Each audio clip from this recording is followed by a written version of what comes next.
बाबांशी बोलू. बाबा कोण खासदार पाहिजे? खासदार आढळराव पाहिजे आता सध्या. आणि दोनच कार्यकर्ते असे आहेत का महाराष्ट्राला वाचवू शकतील. आज महाराष्ट्र डुबतोय, मरणाच्या घरातून डोकी वर काढायला लागलेत आता. आणि महाराष्ट्र त्यांनी पायावरून जवळजवळ सगळे चोर झालेले आहेत. तर फक्त आता वाचवायला उद्धव ठाकरे आणि मोदी सरकार हेच वाचू शकत. आणि त्याच्यानंतर आढळराव हा योग्य माणूस आहे आपल्या तालुक्यात तरी. म्हणजे केंद्रामध्ये मोदी पाहिजे आणि इथं खासदार शिवाजी आढळराव पाहिजे. मग आढळरावांनी 15 वर्ष काय केलं? आढळरावांनी 15 वर्ष जे काही केलं ना ते आपल्याला समजूनणारे रस्ते केले, सुविधा केल्या, सगळं चांगलं केलेलं आहे. पाण्याच्या सुविधा केल्या त्यांनी केलं, पण त्यांना जनतेने पाडलं.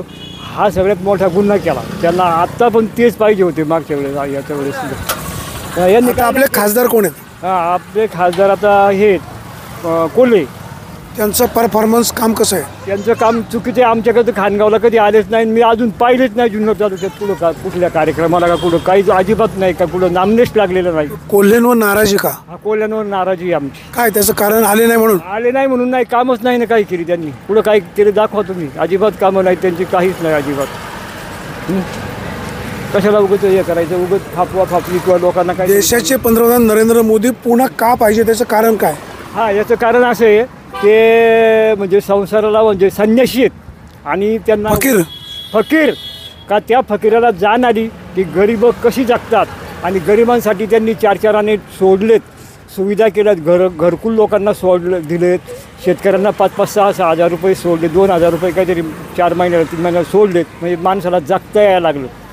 पाण्याच्या सुविधा केल्यात, रस्ते चांगले केले चांगले आणि पद्धतशीर चालवले. तसं काय वाईट चालवलं असं दिसत नाही.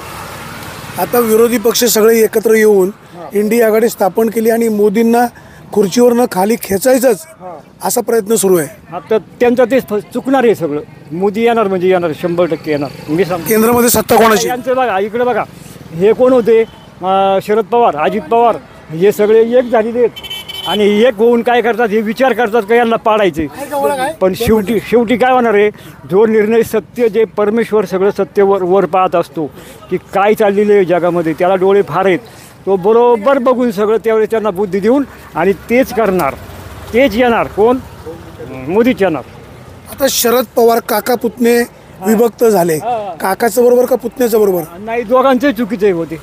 कसं तर तुम्हाला सांगतो, त्यांनी असं केलं, गद्दारी फार केलेली आहे राष्ट्रवादीमध्ये. ह्या सगळ्या माणसांनी गद्दारी करून आणि मध्ये फूट पाडून आणि लफडी करायला सुरुवात केलेली आहे. त्यांचं काही खरंच नाही राहिलं. राष्ट्रवादीचं अजिबात खरं नाही. सगळं चुकीचा विषय आहे त्यांचा, काही खरं दिसत नाही. शिवाजी आढळराव यांनी शिवसेनेवर सोडली, आता राष्ट्रवादी काँग्रेसमध्ये आले, त्याचा फायदा होईल? यांचा फायदा होईल ना, का नाही होणार. ते सगळे एक आहेत, फक्त आपल्याला बनवले त्यांनी. ते डाव करणार आहेत आणि आपल्याला शेवटी बावळ ठरवणार आहेत. म्हणजे शरद पवार, अजित पवार एक होतील किंवा एक आहेत? होणार. ते सगळे अगदी बरोबर गावगुंड्या करून आहे ना, ते सगळे बरोबर होणार आहेत. आणि आपल्याला फक्त काय केलं, चुत्यामध्ये जमा करून समाजाला फसवायची कामं चाललेली आहेत सध्या तरी महाराष्ट्रामध्ये. आणि बोला. माझं तर एक मत आहे, यावेळेस महाराष्ट्राने कोणालाही मत देऊ नये, अजिबात कोणालाच. तुम्ही म्हणता आढळरावांना विजय करा, दुसरीकडे सांगताय मतदान करू नका. म्हणजे असं अशा चुकीच्या माणसाला, हे चुकीची माणसं ठेवायची. चुकीचं कोल्हे का आढळराव?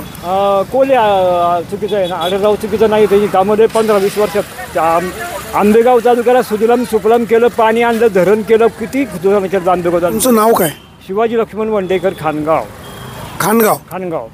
त्यांनी तिकडे बघा प्रगती केली, किती आंबेगाव तालुका समृद्ध केलेला आहे. माझ्या डोळ्यांनी मी पाहतो. इथे नातेवाईक. तुमच्या गावचं सरपंच कोण आहे? आमच्या गावचे सरपंच, आमच्या गावामध्ये 2 वाद आहेत. एक माळी आहे आणि एक मराठी. एकाला दिली 2.5 वर्ष, एकाला दिली 2.5 वर्ष. उपसरपंच 2 जण. आणि दिलीप गांजाळ्यांचं गाव कुठलं? दिलीप गांजाळ्यांचं गाव खानगाव.